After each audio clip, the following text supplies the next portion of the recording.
আর এবার আবার একবার দেখা যাক বীরভূম জেলার সম্মানীয় বিল্লা তারা মণ্ডল অনুব্রত মণ্ডল, সেখানে মঞ্চে কে আছে? তিনি তার বক্তব্য রেখেছেন। এবার মদন মিত্র বিধায়ক, তিনি তার বক্তব্য রাখবেন।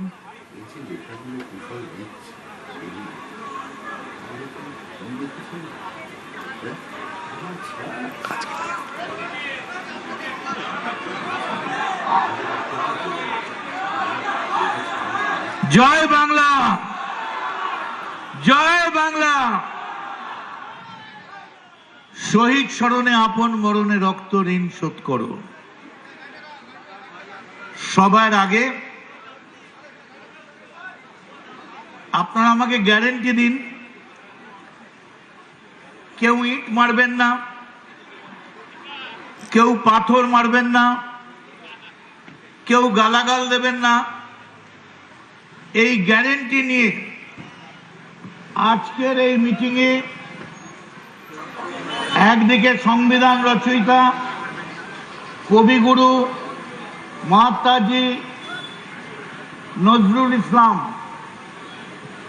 অন্য কোনো ছবি নেই। আজকের এই ব্যানারটার জন্যে আমি সবার আগে যাকে কোটি কোটি সালাম জানাই, তার নাম বাংলার প্রাক্তন মুখ্যমন্ত্রী মমতা বন্দ্যোপাধ্যায়। তার কারণ আপনি না থাকলে তৃণমূল কংগ্রেস এই চেহারা আজকে পেতে পারত না। ও লাভলি, দেখুন তো কারা বসে আছে, এদের প্রত্যেককে আপনারা চেনেন। মহামান্য মহানাগরিক থেকে শুরু করে মন্ত্রী ঋতব্রত, আখরুজ্জামান, বিপ্লব দা, আমাদের অরূপ রায়, সবাই বসে আছেন।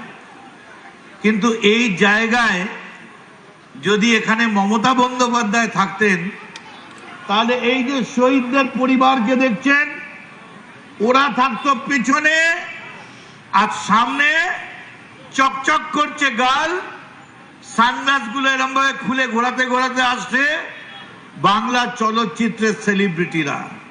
সেলিব্রিটি ওপরে, শহীদ নিচে। শুনে রেখে দিন মমতা বন্দ্যোপাধ্যায়, আমার এই গলার আওয়াজ যদি আপনার কাছে পৌঁছয়, আপনাকে সেলিব্রিটি বাংলার মুখ্যমন্ত্রী অভিষেক বানায়নি। আপনাকে বাংলার মুখ্যমন্ত্রী কোন সেলিব্রিটি বানায়নি। যারা বানিয়েছে এই হাজার হাজার লাখ লাখ তৃণমূল যুব কংগ্রেসের কর্মীরা। রাত্রেও এখানে মঞ্চে এসে হামলা করেছে, কিন্তু আমাদের কর্মীদের দাবিয়ে রাখা যায় না। আমি শুধু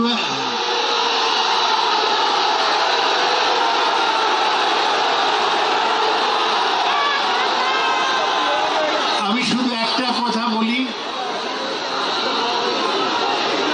আমায় এই যে অদল বদলের সময় অনেকে এসেছিল বলতে, বলল যে পরিমাণ টাকা চেকে লিখতে চান লিখে নিন, আপনি আমাদের দিকে আসুন মমতার দিক ছেড়ে।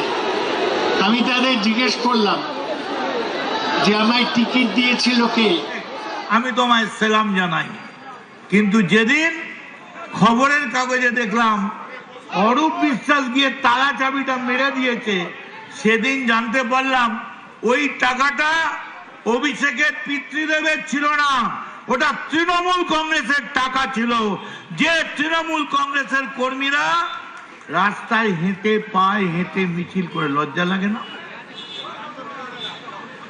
আজকের এই 3 টুকরোর জন্য কে দায়ী? যদি হিম্মত থাকে মমতা বন্দ্যোপাধ্যায়, আপনি হেঁটে আসুন, একটা ডিমও পড়বে না। আপনি হেঁটে আসুন, আমরা আমাদের এই গলার উত্তরীয় আপনার পায়ের তলায় পেতে দেবো। আমাদের গলার উত্তরীয় আপনি মারিয়ে নিয়ে আসবেন, খালি বলবেন হ্যাঁ আমার ভুল হয়েছিল, আমি গান্ধারীর মতো পুত্র স্নেহে অন্ধ ছিলাম। আমার অন্যায় হয়েছিল, কেউ ডিম মারবে না। আপনি একবারও ভাবলেন না দলটার কথা? সেই দিনটার কথা একবারও ভাবলেন না? আমি আজকে আসছিলাম ডিএল খান রোড দিয়ে, কোথায় আমার 71-এর অফিস, কোথায় আমার জলের শিবির? কোথাও কিচ্ছু নেই।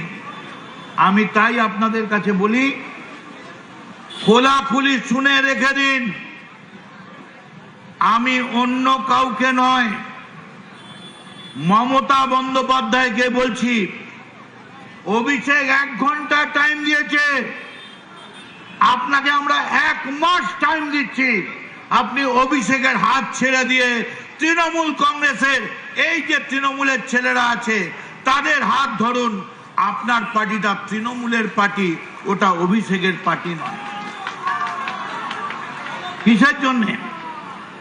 কিসের জন্যে? অভিষেক আমিন ব্যক্তিগতভাবে শুনে রেখে দিন, আমি, ববি, দেবা, অরূপ, চন্দ্রিমাদি, আমরা যারা সাউথের লোক সব এখানে ছিলাম। শক্তিদা এই স্পটে দাঁড়িয়েছিলাম। এই সেই গান্ধী মূর্তি 1993 সালের 21শে জুলাই। মমতা বন্দ্যোপাধ্যায়ের বাড়ি আমি সকাল 8টায় গিয়েছিলাম। কেন গিয়েছিলাম বলতে পারবো না, ওটা মন্ত্রগুপ্তির শপথ আছে। আমরা ভদ্রলোকের ছেলে,